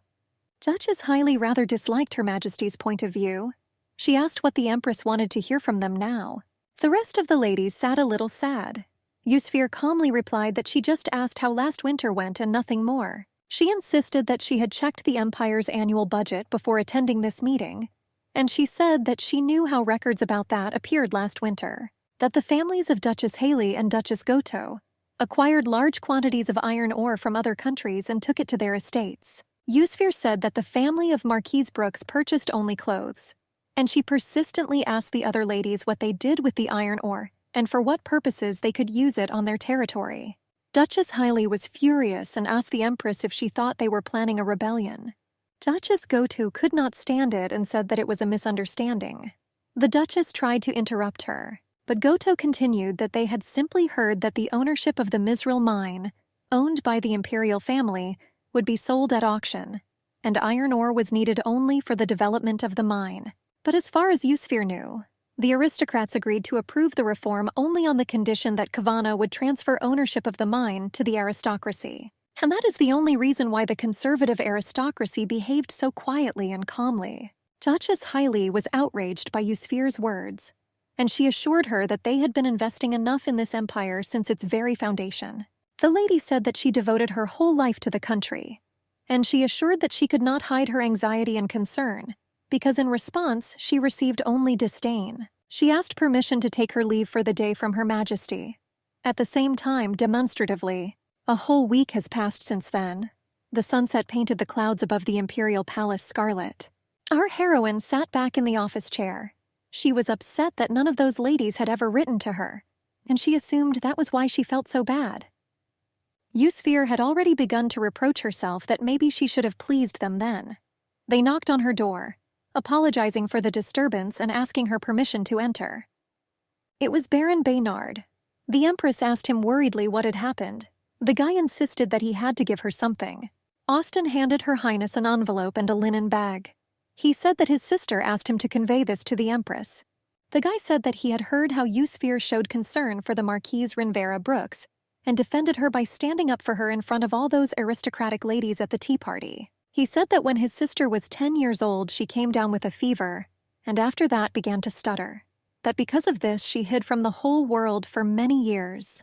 And for the first time, she asked to deliver this letter to her brother first. Meanwhile, Yusfir was untying the bag, curious about what was in it. When the Empress removed the string, she saw that the bag was full of dried tea leaves that grew exclusively on the territory of the Brooks Marquisate. Austin insisted they were special. The plants are small on the outside but persistent, and when dried, the leaves had an incredible aroma. He said that these tea leaves were very valuable, that even to him, his brother Rinvera did not often send them, and he believed that his sister really wanted to repay her for her good attitude. The guy said that his sister was perhaps wiser than him and better understood who was really worth serving. For Yusfir, this was a revelation. Austin, meanwhile, bowed to Her Majesty. He told her that he was immensely grateful to her for the mercy she had shown him and his sister, and he promised never to forget it. Yusfir told Baron Baynard that she truly believed that he was capable of being responsible for their people, There was a short but significant handshake. Our heroine was now examining the dried tea leaves in the bag. She realized that Kavana said everything correctly, that even if she couldn't use her magic, she was still a simple person who had the power to help others. The girl held dried bright green tea leaves in her palm. The Empress stood up. She told Baron Baynard that the Marquise had indeed given her a very good gift. The next day, Yusfir ordered tea to be brewed from the leaves that were given to her. In the end, the tea party ended quite well, and she felt some relief. She was glad that thanks to this, she was able to become friends with Marchioness Brooks. She told her husband that Sir Austen had been so kind to her lately. The Emperor was surprised. After all, his wife used to call him Baron Baynard and could not understand what had happened since then. The girl admitted that he himself said that he was a servant of Her Majesty, and he suggested that in future we address him by his first name. He assured that he would consider it an honor. Yusfir admitted that she used to think that Sir Austen hated her, but now it just looked funny to her. The man noticed that his wife was quite pleased with this. She just laughed in response. She said that she was happy that she was becoming closer to his people, and she assured that there was nothing more beautiful for her. Kavana sadly said that he felt completely forgotten by his wife, but seeing the anxiety in the girl's eyes, he asked her to forget about it. He said that this moment could not be more beautiful. A silent question was depicted on Yusfir's face. Kwana asked his wife that is not today that young lady should arrive at the palace. The girl realized that it was time for her to run. The girl timidly got out of the carriage and looked at the surroundings with interest. She was a little shy. The Empress came out to meet a sick teenage girl. She greeted Edith kindly. The girl was clearly scared, but then she controlled her feelings and bowed and said that it was an honor for her to meet Her Majesty. Yusfir suggested that it was difficult for her to get here. Marianne looked happy. Edith, too, at the sight of her eldest and only but so beloved sister, also smiled in response. And unable to resist, the girl threw herself into her sister's arms. The maid said that she was very glad to see that her sister was feeling better, and everything was thanks to the medicine that, at the behest of Her Majesty, they were given. The Empress assured her that from now on she would receive full treatment, and she expressed the hope that Edith would soon recover. Yusfir extended her hand to the child. She said that she was pleased to meet her, and she offered to take care of each other. Edith looked at Her Majesty a little confused and with her mouth half open, and our heroine sympathized with the child who had already suffered so much. The girl timidly took the Empress's hand, shaking it. She had a timid look in her eyes, and in them one could read prayer, gratitude, fear, and also a mixture of childish anxieties and hopes. Inexplicable and hitherto unknown feelings washed over the child. She had never been so happy in her life, and the Empress herself experienced similar emotions along with the child. They were interrupted by a young red-haired boy running up the steps to meet them. Having caught his breath from the fast run, he began to ask for forgiveness, wondering how long they had been waiting for him.